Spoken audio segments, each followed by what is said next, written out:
여러분 안녕하세요. 개별 수업 두 번째 동영상을 시작하도록 하겠습니다. 지난 동영상에서 너무 제가 말이 많아가지고 근데 이제 말이 많기는 했지만 이 부분을 정확하게 이해를 하면은 개념이 정확하게 잡히는 거고, 개념이 정확하게 잡히면 그 다음부터는 우리가 아주 기술적으로 그냥 반복되는 약간의 이제 형태만 다를 뿐 반복되는 기술적인 내용이기 때문에 계산을 하는데 어려움이 없으실 거예요. 근데 이제 기본적인 개념을 잘 이해를 하고 있어야 되니까 이 부분을 좀 공들여서 설명을 하고 있는 중입니다. 자, 그러면 이번 동영상에서는 리뷰 없이요, 그 유명한 P-밸류와 그 다음에 기강력이라는 것에 대해서 우리 공부를 좀 하려고 할게요. 이제 P-밸류가 무엇인지에 대해서는 여러분들이 다 공부를 했을 거고요. 기강력이 무엇인지에 대해서도 사실 공통 수업에서 다 공부를 했을 거예요. 그래서 P-밸류와 기강력의 개념을 좀 설명을 할게요. 자, 우리는 예를 들어 H0가 뮤는 뮤0이다 대 예를 들어 H1은 뮤는 뮤0보다 크다, 이런 이제 가설이었어요. 그러면 H0는 뮤는 뮤0라고 딱 이렇게 이제 정해져 있는 가설인 거죠. 근데 H1은 뭐냐면 그냥 노멀 디스트리뷰션처럼 생겼기는 하지만 뮤 제일 꼭대기, 즉 노멀 디스트리뷰션의 이제 그 평균에 해당되는 제일 꼭대기가 어딘지는 잘 모르겠고 뮤제로보다는 커, 이제 이런 개념이잖아요. 그래서 이쪽이 H0고 여기가 H0고 여기가 H1인데 우리가 보이고 싶은 건 얘를 보이고 싶은 거예요. 그죠? 근데 우리는 얘를 못 보여요. 왜냐하면 우리는 H0에 대해서만 항상 뭔가를 판단을 하니까요. 근데 H0에 대해서 뭘 판단을 한다는 건 H0에 대해서 뭘 판단하냐면은 유의 수준을 판단을 하는 거거든요. 지금 자리가 없으니까 지금 이렇게 조금 지워버릴게요. 그리고 여기가 H0이고 여기가 H0이고 여기가 H1이라고 하고 이제 시작을 할게요. H1의 개념은 H1은 우리한테 방향만 알려줘요. 이렇게. 그래서 H1이 이 방향에 있다는 거를 우리가 알아요. 지금. 그죠? 그런데 판단은 누구를 통해서 하냐면은 그 귀무가설에 대한 판단만 해요. 왜 귀무가설에 대해서 판단만 하냐면 지난 시간에도 설명을 했듯이 우리는 귀무가설 하에서 검정 통계량을 계산을 하잖아요. 그리고 유의 수준 알파는 뭐냐면 H0가 맞는데 H0를 기각할 확률이잖아요. 그러면 H0 안에 있는 확률이거든요. H0 안에 있는 확률은 뭐냐면은 이 지금 빨간 형광펜 아래 확률이잖아요. 그런데 우리는 지금 이 방향은 안 보기로 한 방향인 거잖아요. 이 방향은 안 보기로 한 방향에서 우리가 이제 이 방향만 보기로 했는데 유의 수준을 생각해 보면 유의 수준이라는 것은 H0가 맞는데 H0를 버리는 거예요. 왜 H0를 버리겠어요? H0가 확실히 많이 지지하는 확률이 있으면 버리지 않겠죠. H0를 지지하는 확률이 적으니까 버리는 거죠. 아주 극단적인 상황이니까 H0를 버리게 되는 걸 거잖아요. 그럼 그 극단적인 상황은 어디서 벌어지냐면 여기서 벌어지는 거예요. 그죠? 여기서 벌어지는 건데 우리가 유의 수준을 알파라고 부르면은요, 유의 수준 알파라는 건 그래 내가 H0가 맞는데 H0를 버리겠어 하는 그런 확률인 거예요. 그런 오류의 확률이면서 우리로서는 그런 확률이에요. 얘가 알파예요. 그러면 알파는 누구냐면 확률이기 때문에 이 RM 면적 넓인 거거든요. 넓인데 이 알파를 결정짓는 선은 누구냐면 알파를 결정짓는 선은 이 선이 이 선보다 이렇게 나가면 얘가 알파인 거니까 뭐 예를 들어 유의 수준 알파를 우리가 5%, 즉 0.05를 썼다 그러면은 이게 5% 이렇게 되는 거잖아요. 그러면 이 선은 뭐냐면은 유의 수준 알파를 결정짓는 선인 거예요.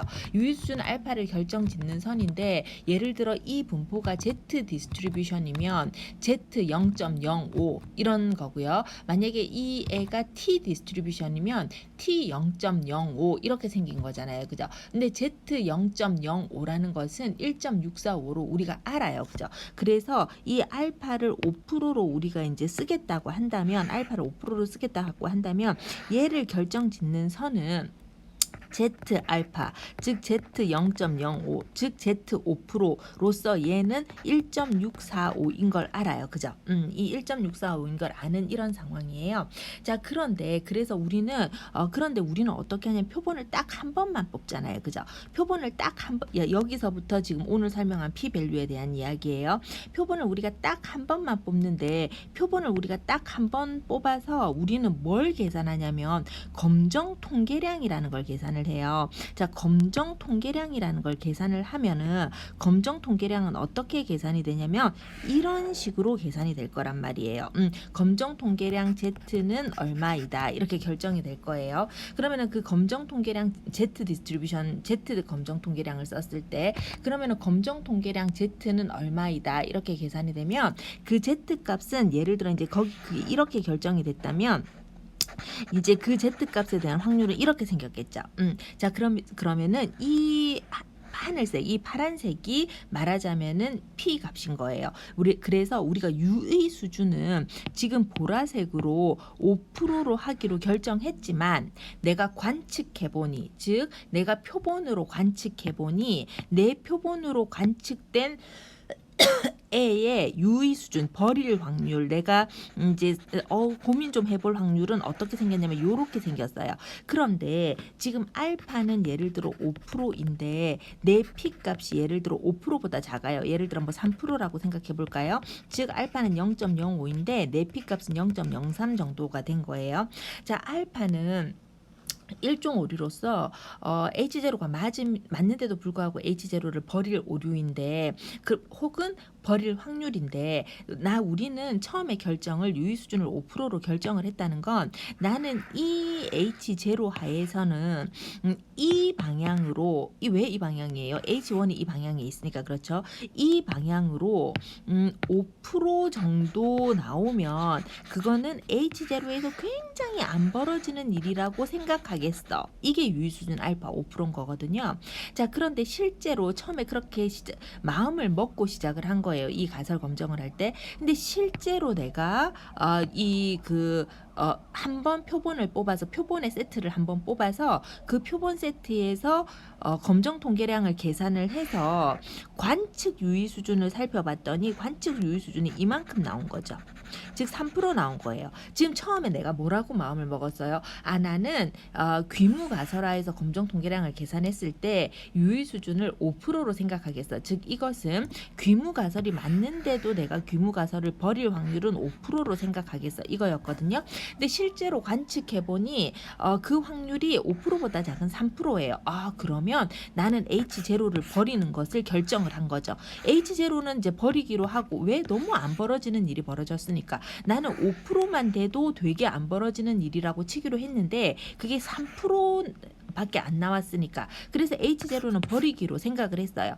H0를 버리기로 생각을 하고 방향을 봤더니 이 방향에 누가 있냐면 H1이 있는 거예요. 그래서 H0를 버리는 것을 나는 버리는 것만 결정을 했지만 H0를 버리고 나서 보니 그 방향에는 H1이 있어서 H1이 어부지리로 채택이 된 거죠. 자, 그러면 P 값이 큰 경우를 우리 좀 생각을 해볼게요.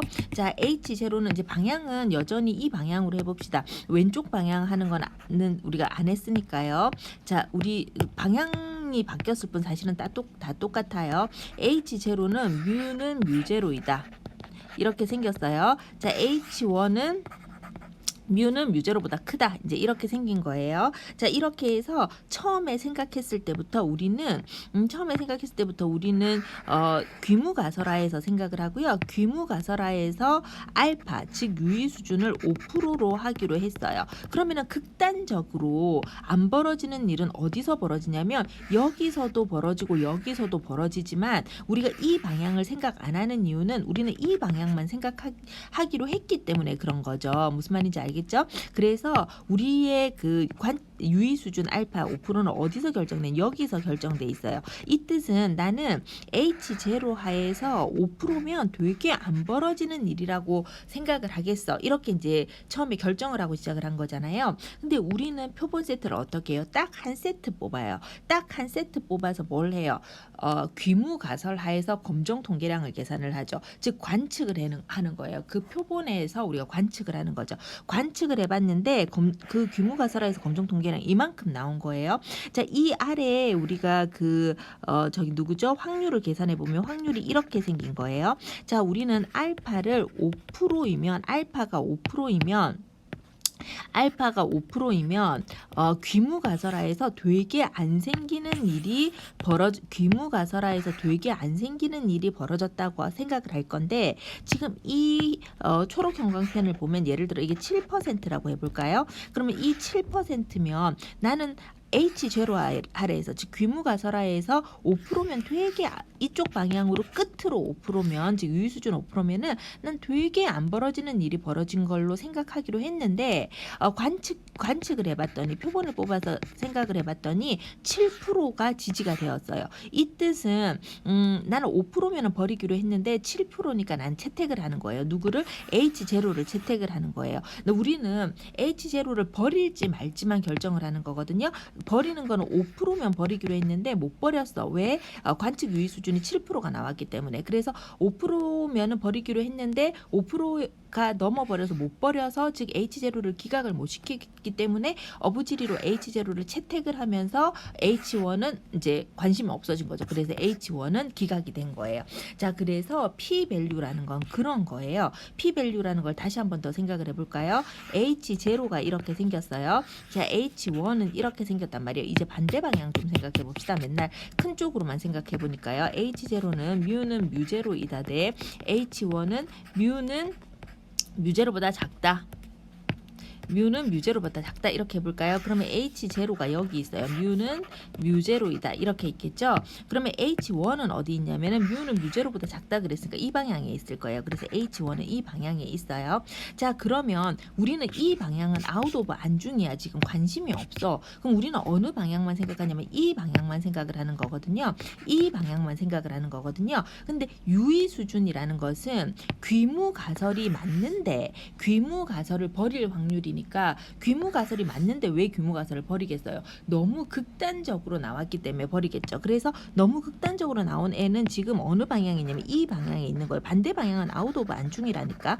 그래서 알파를 어떻게 결정하냐면 알파를 0.05 즉 알파를 5%로 보기로 했어요. 이 뜻은 처음에 이 가설 검정을 하기 전에 나는 귀무가설하에서 검정 통계량을 계산해 봤을 때 5% 정도 보다 작은 확률로 나오면 그것은 귀무가설하에서 너무 잘 안 일어나는 일이 일어난 것이다. 이렇게 판단을 하고 귀무가설을 버리겠어. 이렇게 제일 처음에 마음을 먹은 거거든요.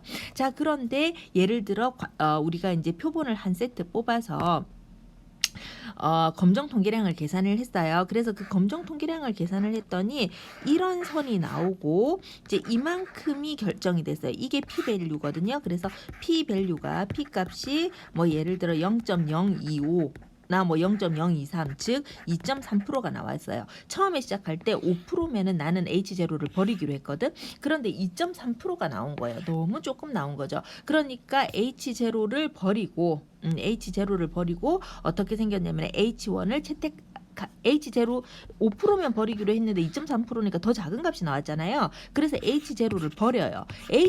우리가 결정은 H0를 버리는 것만 결정을 했거든. H0를 버리고 나서 봤더니 우리 이 방향 생각하기로 했는데 얘는 누구를 더 지지하고 있냐면 H1을 더 지지하고 있잖아요. 그래서 H0를 버리면서 어쩔 수 없이 H1이 채택이 되는 거죠. 그런데 만약에 P 값이 더 크게 나왔다고 생각을 해봐요. 자, P 값이 P값이 이거를 좀 지우려고 했는데 지워지지가 않네. 지워지지가 않아서 전체를 다 지워볼게요.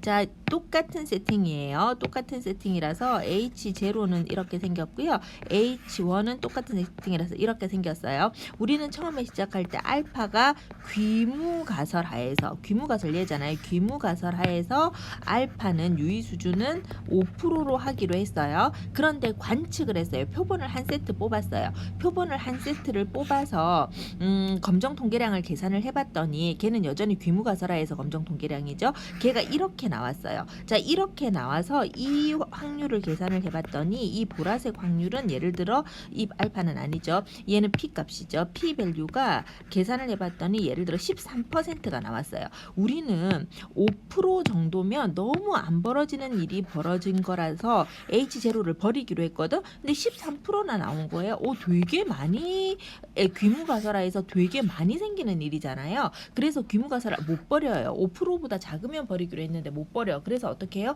귀무가설을 채택을 해요. 귀무가설이 채택이 되니까 자동으로 어떻게 되겠어요? H1은 기각이 되는 거겠죠. 버려지는 거겠죠. 이런 게 P 밸류예요.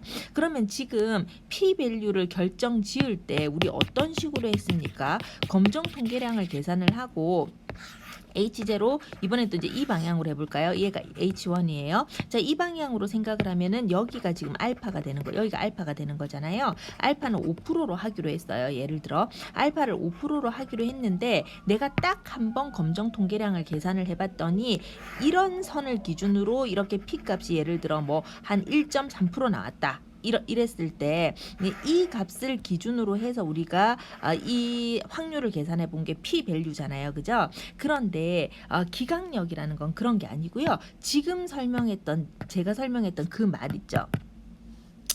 자, 나는 5%면 버리겠어. 이 뜻은 Z 디스트리뷰션 하에서는 Z라는 디스트리뷰션 하에서는 Z 0.05보다 Z 0.05 혹은 Z 5%보다 더 나가면 어쨌든 선이 걔보다 더 나가게 되면 확률은 더 줄어드는 거니까요. 더 나가면 나는 H0에서는 너무 안 벌어지는 일이 벌어지겠어. 이렇게 생각한 거잖아요. 그래서 이런 애들을 뭐라고 부르냐면 우리가 기각력이라고 불러요. 이런 애들을 기각력이라고 불러요. 자, 이런 애들을 기각력이라고 불러서 기각력으로 판단을 하나. 기각력으로 판단하는 건 선으로 판단하는 거잖아요. 그 다음에 P값으로 판단을 하나. P값은 뭐예요? 확률로 판단을 하는 거잖아요. 그래서 이 5% 확률보다 작으면 버리고 혹은 5% 확률보다 많으면은 채택을 하는데 지금 이 기각력으로 생각을 하면 얘가 기각력이니까 우리가 귀무가설하에서 검정 통계량을 계산을 했을 때 귀무가설하에서 검정 통계량을 계산했을 때 이 선보다 그 검정 통계량의 값이 이쪽으로 오면 기각력 안에 있으니까 그죠? 왜? 귀무가설 쪽으로 있으니까 기각력 안에 있으니까 귀무가설을 채택을 하고요. 예를 들어 이 방향에서 결정되면 기각력 바깥으로 지금 검정 통계량이 계산이 됐으니까 우리는 귀무가설을 버리는 거예요. 이제 이해가 됐죠? 자, 요거는 정말 중요한 문제라서 굉장히 잘 이해해 주기를 바라고요. 자, 그러면 앞에서 한번 다시 했던 이제 그래서 굉장히 여태까지 했던 모든 그 우리 통계학 입문의 내용 중에서 이 부분을 제일 공들여서 설명을 했으니까 잘 이해하기를 바라고요. 그러면 앞에서 배웠던 가설 검정의 순서를 다시 보도록 합시다. 귀무가설, 대립가설 설정하는데 어떻게 설정할 줄 알죠? 대립가설은 내가 주장하는 바, 내가 채택시키고 싶은 것. 그 다음에 귀무가설은 내가 버리고 싶은 것. 그런데 우리는 소박한 통계학 입문이기 때문에 귀무가설은 현재로서는 이꼴가설로 놓는다. 왜 이꼴가설로 놓느냐면은 그렇게 해야 귀무가설이 딱 중심을 잡아주니까. 귀무가설 움직이지 않으니까 딱 중심을 잡아주니까. 그러면 만약에 귀무가설이 이꼴가설이 아니면 어떻게 되겠어요? 귀무가설이 중심을 못 잡으니까 마진이라는 걸 결정해야 돼서 일이 굉장히 복잡해져요. 통계학 입문에서는 그런 건 하지는 않죠. 자, 그 다음에 주어진 문제의 특성에 따라 유의 수준을 결정을 해요. 아직 귀무가설하에서 검정 통계량을 계산하기 전에 유의 수준을 결정을 했다는 것은 시작할 때 예를 들어 H0가 이렇게 있고 H1이 이런 방향으로 있다면 시작할 때 나는 귀무가설하에서 어느 정도면은 얘를 버리겠어. 귀무가설을 버리겠어 하는 수준을 결정을 해놓는 거죠. 보통 알파는 5%나 뭐 1%나 10%나 뭐 0. 0.05 이렇게 쓰고요. 제가 지금 일하고 있는 임상통계 분야에서는 글로벌 룰이에요. 국룰. 그래서 알파는 5%를 쓰고요. 그 임상통계 분야에서도 검정하고 싶은 것이 굉장히 여러 가지가 있는데 우월성을 검정하고 싶은지 비열등성을 검정하고 싶은지 혹은 동등성을 검정하고 싶은지에 따라서 다른데 우월성이나 비열등성에 대해서는 5%를 쓰고요. 가끔 여러분들 그 신문 같은 걸 읽거나 뭐 요즘 임상이 워낙 핫하니까 그 바이오들이 워낙 핫하니까 코로나 때문에 더 핫하니까 그런 기사들이 많이 뜨는데 생물학적 동등성 시험을 했다는 표현을 가끔 보시죠. 그 생물학적 동등성 시험에서는 알파는 10%를 써요. 근데 이거는 그냥 하는 얘기고요. 어쨌든 그래서 알파는 5%를 쓰고 제가 이제 옛날에 그 두 번째 직장이 삼성종합기술원이라는 연구소였는데 연구소는 뭘 연구하냐면은 그 전자회사, 그러니까 특정한 전자회사라는 무슨 회사의 공정에 대해서 이 공정을 바꿀 건지 말 것인지 이런 걸 판단을 하기 위해서 통계가 필요하거든요. 근데 공정이라는 건 굉장히 세밀해야 되잖아요. 그죠? 그래서 그때는 H0를 버릴 알파를 막 1%도 쓰고 막 그랬었어요. 혹은 빨리 그냥 이 H0를 빨리 버리고 내가 H1을 빨리 채택시키고 싶으면은 알파를 10%를 쓰기도 하고 막 그러는 거죠. 지금 이 설명을 반드시 이해를 해야 돼요. 자, 어쨌든 그래서 유의 수준을 결정을 하고요. 그 다음에 표본 자료를 이용해서 검정 통계량을 계산하는데 그냥 검정 통계량이 아니라 귀무 가설 하에서 검정 통계량을 계산을 하는 거죠. 그렇게 계산을 하면 나는 이제 우리가 뭐 했는지 볼게요. 나는 일단 세팅을 했어. 그리고 중요한 H0에 대해서도 세팅이 이제 끝났어요. 자, 중요한 H0에 대해서 세팅이 끝났고 중요한 H0에 대해서 어느 정도면 나는 H0를 버릴 것인지도 결정을 했어요.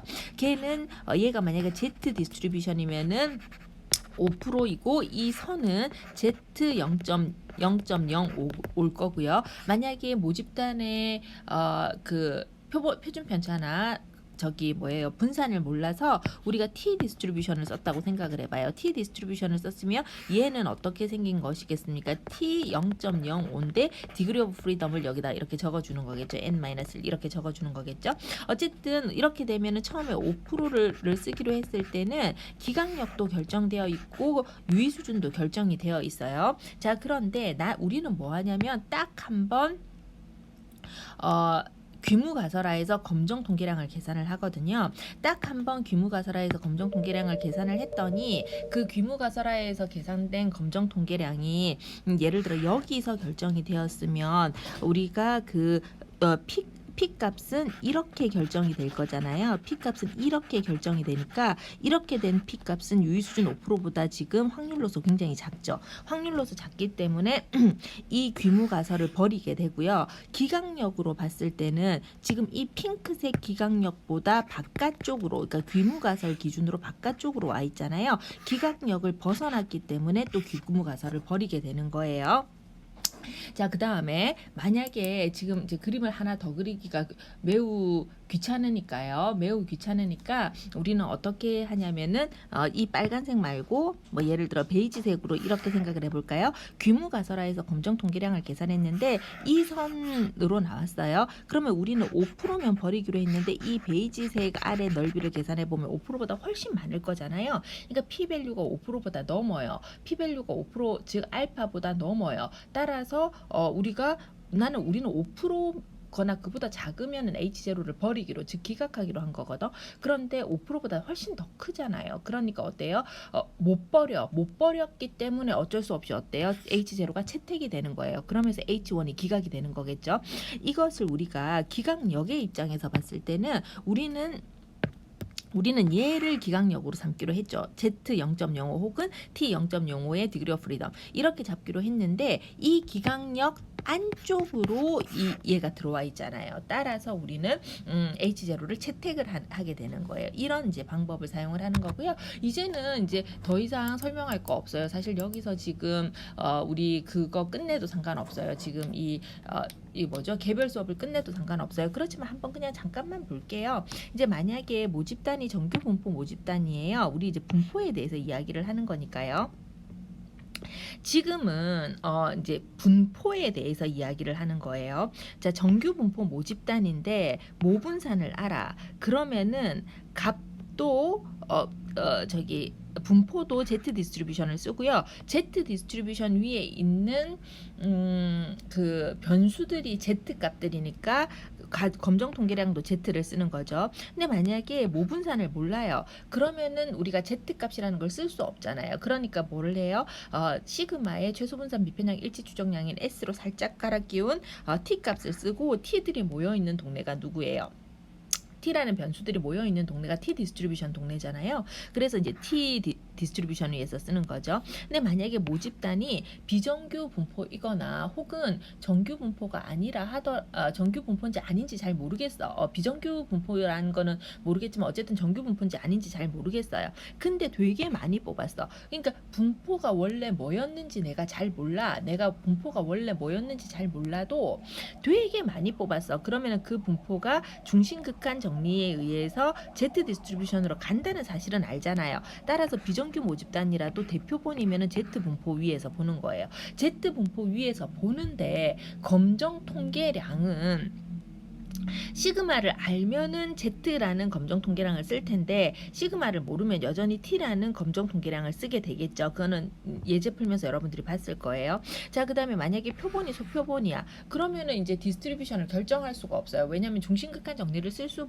없기 때문에 그 분포가 스탠다드 노멀 디스트리뷰션을 따른다는 보장이 없거든. 그래서 소표본인 경우에는 이제 이런 그 스탠다드 노멀 디스트리뷰션을 따르는 그런 이론을 따르지를 못해요. 그래서 우리는 뭘 해야 되냐면은 비모수 통계를 따르는 거죠. 그러니까 우리가 지금까지 배우는 혹은 앞으로 몇 주 동안 배울 것은 사실은 스탠다드 노멀 디스트리뷰션 혹은 T 디스트리뷰션이라 하더라도 스탠다드 노멀 디스트리뷰션 패밀리 그 스탠다드 노멀 디스트리뷰션으로부터 온 그러니까 제가 설명했는지 모르겠지만 이게 단독 수업이 아니어갖고 되게 힘든데 우리가 원래 그 분포는 그때 아마 설명한 것 같다. 원래 분포는 이산형 분포에 대해서 배우고 그 다음에 연속형 분포에 대해서는 유니폼 디스트리뷰션 그 다음에 노멀 디스트리뷰션 그 다음에 익스포넨셜 디스트리뷰션 이렇게 세 개를 배우고 그 다음에 원래 T 디스트리뷰션, 카이스퀘어 디스트리뷰션, F 디스트리뷰션 이렇게 세 개를 더 배우는데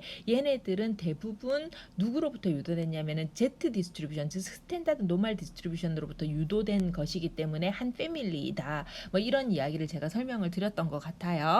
자, 어쨌든 그래서 우리가 기본적으로 지금까지는 노멀 디스트리뷰션의 이론에 기초해서 얘네들을 지금 전개를 쭉쭉 시키는 건데 노멀 디스트리뷰션 이론에 기초를 했다는 거는 사실은 어떤 개념이냐면요. 제일 뾰족한 데가 평균일 것이야. 그러니까 평균이라는 것은 극단치의 영향을 많이 받잖아요. 이산치의 영향을 많이 받잖아요. 그래서 제일 뾰족한 데가 평균일 것이야. 이런 믿음으로부터 지금 이 이론을 전개시켜 나가는 거거든요. 그런데 만약에 표본이 작아서 중심극한 정리를 쓸 수 없어요. 그럼 노멀 디스트리뷰션으로 갈 수 없잖아요. 그러면은 제일 뾰족한 부분이 중간일 거야. 이런 우리가 이제 그 어떤 그 믿음이 없어요. 그 믿음이 없으면 어떻게 해야 되겠어요?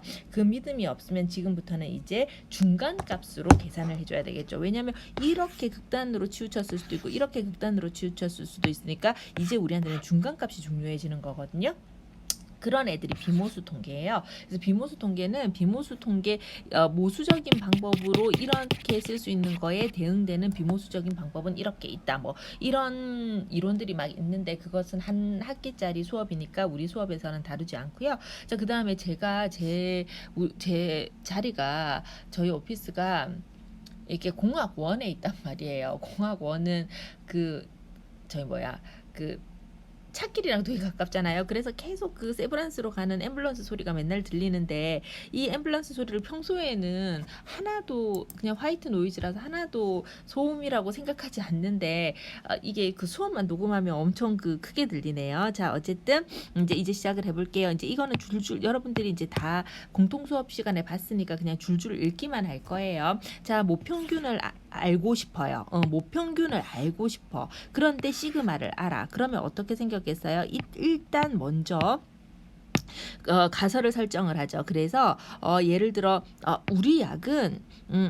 우리 약은 약효가 되게 좋아요. 그거를 우리가 약효가 3시간 이상이라는 둥 이렇게 이제 정해서 H1을 결정을 하죠.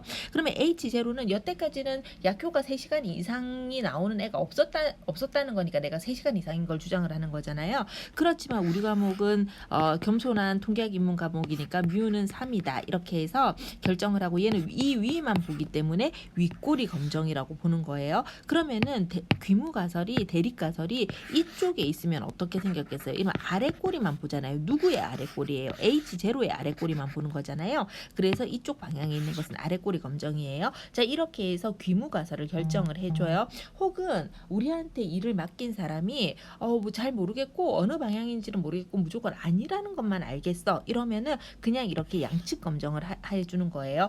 이 공통수업 시간에 들으셨겠지만 예를 들어 우리가 제약사라고 생각을 해봐요. 제약사인데 우리 약은 약효가 되게 좋아요라던가 그죠? H1 혹은 우리 약은 부작용이 되게 작아요. H1 이렇게 방향을 알아요. 그러면은 방향을 알아요. 근데 만약에 잘 모르겠고 우리 약은 어쨌든 원래 약이랑은 약효는 달라요. 이러면은 이 우리한테 일을 맡긴 제약사는 본인이 해야 되는 중요한 방향을 결정 안 해줬잖아요.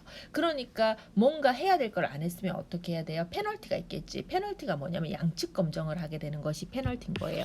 양측 검정을 하게 되면 공통수업 시간에 들었겠지만 기강력은 굉장히 줄어들어요. 그런데 P-밸류는 어떻게 되냐면은 2배로 늘어나요. 기각력이 줄어들고 P-밸류가 늘어나면 무슨 문제가 생기냐면 H0를 기각시키기가 2배로 어려워져요.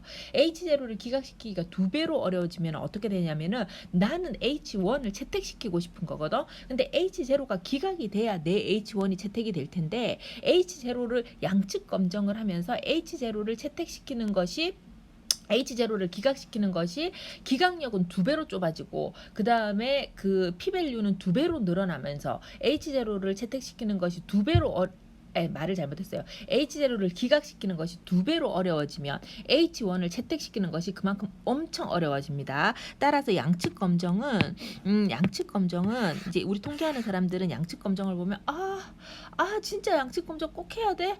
단측 검정 하도록 우리가 어떻게 해보죠? 이렇게 이제 되는 거예요. 자, 근데 이제 어쨌든 그래요. 현장 강의였으면 재밌는 얘기가 되게 많았을 텐데 참 이게 온라인 강의여서 재밌는 얘기를 잘 못하는데 잠깐만 얘기하면은 우리가 이제 그 알파는 공익에 관계되는 거여서 이 임상시험 통계에서는 규제 기관은 알파를 굉장히 열심히 보거든요. 그래서 임상 통계에서는 방향을 알아도 사실은 양측 검정을 하라고 그렇게 페널티를 줘요. 이제 그런데 그런 설명은 다음에 시간이 남으면 하고요. 이제 어쨌든 그렇고요. 자, 그러면은 우리가 가설을 설정을 했어요. 가설을 설정을 했으면 어쨌든 어느 방향이든지 나는 이 정도면은 H0에서는 되게 안 벌어지는 일이라서 이 정도면 나는 H0를 버리겠어 하는 수준인 유의 수준 알파를 결정을 하겠죠. 알파를 결정하고 이제 우리 어떻게 해요? 귀무가설하에서 검정 통계량을 계산을 하겠죠. 그런데 우리가 보는 디스트리뷰션이 만약에 Z 디스트리뷰션인데 나는 시그마를 알아. 그러면은 이제 그냥 Z 디스트리뷰션 위에서 Z 값을 계산을 하면 되는 거잖아요. 근데 귀무가설하에서 검정 통계량을 계산하는 거니까 얘가 뮤가 아니라 저스트 뮤제로인 거겠죠. 이제 이렇게 하고 어떻게 합니까? 그 다음에 이제 판단을 하는 거예요. 어디에 있느냐, 과연 이 Z가 어디에 있느냐, Z가 어디에 있느냐를 판단을 해서 어떻습니까? 예를 들어 H0가 여기에 있는데 H1이 이쪽에 있으면 내가 이제 H0는 5%면 버리기로 했는데 내 귀무가설하에서 검정 통계량을 계산을 해봤더니 이 정도예요. 그러면은 귀무가설은 버리게 되고요. 왜냐하면 기각력 바깥이고 왜냐하면 기각력의 바깥이고 P값으로 보면 유의수 기준보다 작으니까요. 버리게 되는 거고요. 만약에 내 검정 통계량이 규모가설화에서 검정 통계량이 여기에서 결정이 돼요. 이렇게 되면 기강력 안쪽이고요. 그 다음에 P 값보다 말을 잘못했어요. 알파 값보다 내 P 값이 훨씬 크니까요. 어떻게 됩니까? 귀무가설을 채택하게 되는 거예요. 그러면 귀무가설을 버리면 귀무가설을 기각하게 되면 어떻게 돼요? 어쩔 수 없이 대립가설이 채택이 되는 거고요. 왜냐하면 방향이 거기 그 방향이니까. 자, 그 다음에 귀무가설을 못 버려요. 그러면 어떻게 돼요? 어쩔 수 없이 귀무가설이 채택이 되는 이런 거죠. 그래서 시그마를 아는 경우에는 이제 쭉쭉 여러분들이 다 했었죠. 자, 단측 검정을 하게 되면은요, 공통 수업에서 들으셨겠지만 단측 검정을 하게 되면 5%를 한쪽으로 몰아서 쓸 수 있는데. 그 양측 검정을 하는 경우에는 P 값이 양쪽으로 이렇게 밀리면서 P 값은 2배가 되고 그 다음에 누구죠? 기강력은 이렇게 더 좁아지는 거죠. 자, 그래서 이제 이런 이야기에 대해서 다 공부를 했고요. 요거 중요한 내용이에요. 양측 검정 되게 중요한 내용이에요. 그래서 P-밸류는 양측을 다 봐야 되기 때문에 2배로 넓어지고요. 기강력은 이제 P-밸류가 2배로 늘어나는 거는 양측을 다 봐야 돼서 2배로 늘어나는 거잖아요. 자, 그런데 기강력 같은 경우에는 예를 들어 H0가 이렇게 생겼어요. 그러면 H1이 이쪽에도 있고 양측 검정이에요. H1이 이쪽에도 있어요. 그러면 기강력 같은 경우에는 우리가 어떻게 하기로 했냐면은 양쪽으로 2.5%씩을 나눠야 될 거 아니에요. 5%를 보기로 했으니까 원래 알파는 5%니까 알파는 공익에 관계되는 거니까 5%에서 어떻게 절충의 여지가 없어요. 그런데 양쪽을 보기로 했으니까 양쪽에서 다 버리는 부분을 결정을 해줘야 되니까 우리는 그런데 어떤 그 시메트릭한 것이라는 어떤 디스트리뷰션이라는 게 시메트릭하다는 그런 어떤 강한 믿음을 가지고 출발을 하는 거니까 시메트릭하니까 똑같이 버려줘야 될 거 아니에요. 그러니까 이쪽에서 2.5% 이쪽에서 2.5% 버려줘야 되니까 기강력을 어떻게 결정해야 되냐면 Z 0.05인데 여기가 0이니까 마이너스 Z 0.05고요. 여기는 누구냐면 Z 0.05가 되는 거잖아요. 그죠? 자, 이렇게 돼서 기강력은 원래 단측 검정이었을 때 H0가 이렇게 있고 H1 이렇게 있어서 단측 검정이었을 때는 이만큼이 알파 즉 5%라면 우리가 이 선은 어떻게 결정 지을 수 있냐면 이 선은 어떻게 결정 지을 수 있냐면 Z 0.05로 결정 지을 수 있을 텐데 지금 봐서 알겠지만 양쪽으로 Z 0.05 이렇게 결정을 이게 제가 아까 잘못 썼네요. 이렇게 결정을 못 하고 어떻게 해줘야 되겠어요? 아까 제가 잘못 썼어요. Z 0.025 즉 2.5% 얘는 Z 0.025 이렇게 결정을 하는 수밖에 없으니까 Z 0.05하고 Z 0.025로 봤을 때는 얘가 훨씬 기강력이 얘가 이면 0.05는 훨씬 더 이렇게 0.5는 이쪽에 있을 텐데 훨씬 더 바깥으로 밀렸으니까요. 그래서 H0를 우리가 그 기각시키기가 2배로 어려워진다. 이런 이야기를 했어요. 자, 아는 경우에 대해서는 어쨌든 그렇고요.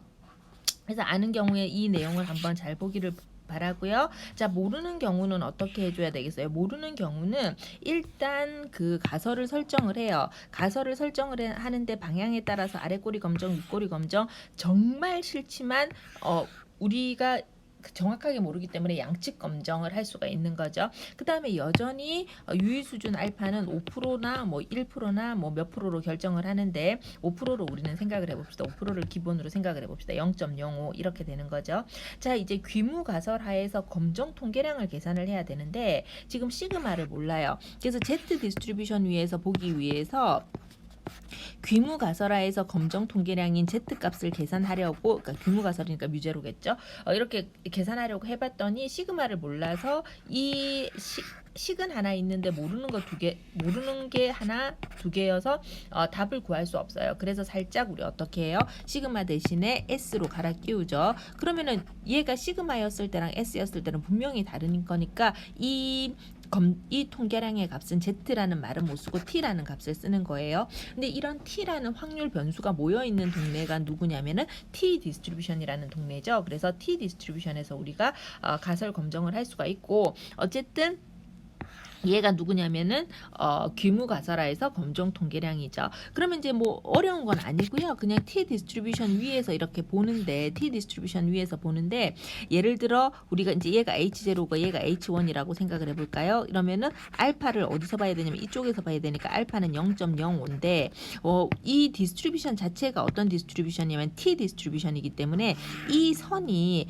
Z 0.05가 아닐 거 아니에요? T 0.05일 거잖아요. 그래서 이 위에서 본다. 이것만 지금 이제 차이가 질 뿐이에요. 그래서 검정 통계량을 계산을 했어요. 그러면 나머지는 다 똑같아요. 그런데 T 디스트리뷰션의 그 분포표를 잃는 것은 저는 뭐 설명하면 2번 설명하게 되는 거니까요. 그럼 오늘은 수업이 너무 길어지니까 그래서 설명하지 않겠지만 T 디스트리뷰션의 분포표를 보는 거 되게 중요한 거라서 꼭 잘 봐주기를 바래요. 자, 어쨌든 그렇게 되면 나머지는 다 똑같은 거예요.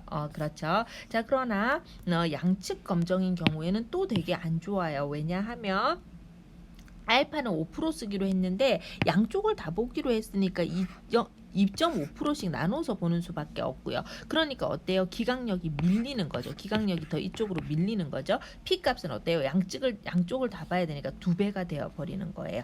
그래서 양측 우리는 지금 사실 우리 책의 예가 저는 별로 좋지 않다고 생각을 합니다. 왜냐하면 양측 검정의 폐해를 보여주지 못해요. 지금 우리 책의 예제는 전부 다 H0를 H0가 얘네들이 전부 H0를 기각하지 못하는 그죠. 폐해를 보여주기는 하네요. H0를 기각하지 못하는 예니까요. 그래서 H0를 기각시키는 게 얼마나 어려운지를 잘 보여줘야 되는데 단측 검정 5%로 썼을 때는 잘 기각이 되는데 양측 검정 2.5%로 썼을 때는 똑같은 문제라도 기각이 잘 안 된다. 이것을 이제 잘 보여주는 예를 좀 해야 돼서 좀 비교를 하면 좋은데 그게 안 됐지만 어쨌든 이 예에서는 기각하지 못했으니까 좋은 예라고 볼 수가 있고요. 그 다음에 시그마를 모르는 경우에 대해서 다 정리가 되어 있으니까 한번 보도록 해요. 자, 모비율도 다 똑같아요. 이거는 공통 수업 시간에 들었으니까 더 설명은 하진 않고 그냥 포인트만 짚을게요. 먼저 가설의 방향을 결정을 해주는 건데 양측 검정 좋지 않습니다. 그래서 웬만하면 단측 검정을 하도록 유도를 하지만 방향을 모르면 양측 검정을 하는 수밖에 없겠죠. 그 다음에 이제 알파는 5%뭐 이런 식으로 결정을 해줘요. 그 다음에 어떻게 해줘야 돼요? 귀무가설화에서 검정 통계량을 계산해줘야 되는데 원래 Z 디스트리뷰션 위에서 볼 수밖에 없잖아요. 얘는 왜 Z 디스트리뷰션 위에서 볼 수밖에 없어요?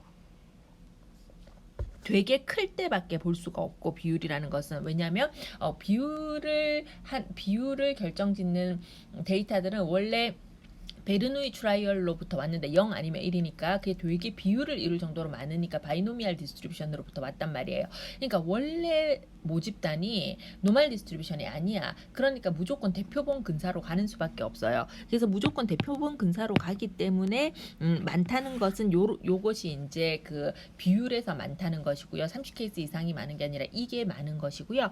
요게 많은 것이고 지금 이제 그러면은 무조건 Z 디스트리뷰션 위에서 보는 수밖에 없는데 이 얘가 이제 뭐 H0고 뭐 얘가 H1이라고 해볼까 이렇게 생겼는데 무조건 Z 디스트리뷰션 위에서 볼 수밖에 없는데 Z 값이라는 게 사실 표준 편차 분의 X바 표본에서 얻은 값 빼기 내가 알고 싶은 모수 이건 거잖아요. 그런데 그 비율의 분포라는 것은 이렇게 생겼기 때문에 얘가 분산이기 때문에 얘의 스퀘어 루트 값인 표준 편차가 분모에 들어가고 그 다음에 표본으로부터 얻은 값이 뭐예요? 표본 비율일 거 아니에요. 그래서 표본 비율이 여기에 들어가고 모수가 뭐예요? 모집단에서 얻은 값이 모수로 들어가는데 우리는 귀무가설 하에서 검정 통계량을 계산하니까 귀무가설이 P는 P0이다. 특정한 값이잖아요. 그래서 P0가 들어가는 거죠.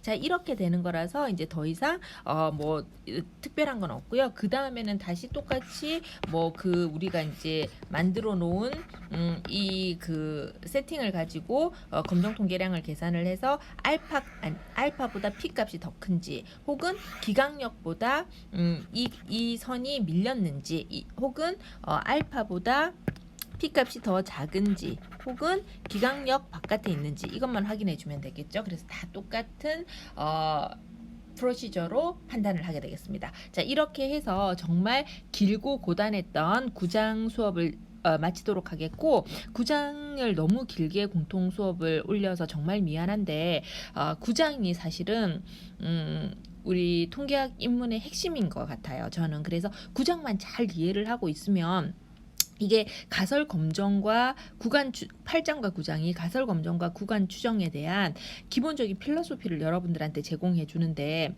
이 필로소피가 어려운 필로소피가 아니기 때문에 이것만 잘 이해하고 있으면 그 다음에 무궁무진하게, 물론 비모수적인 방법은 안 돼요. 모수적인 방법에서는 무궁무진하게 이제 여러분들이 응용시킬 수 있어요. 그래서 여기를 그래서 공들여서 설명했고, 10장부터는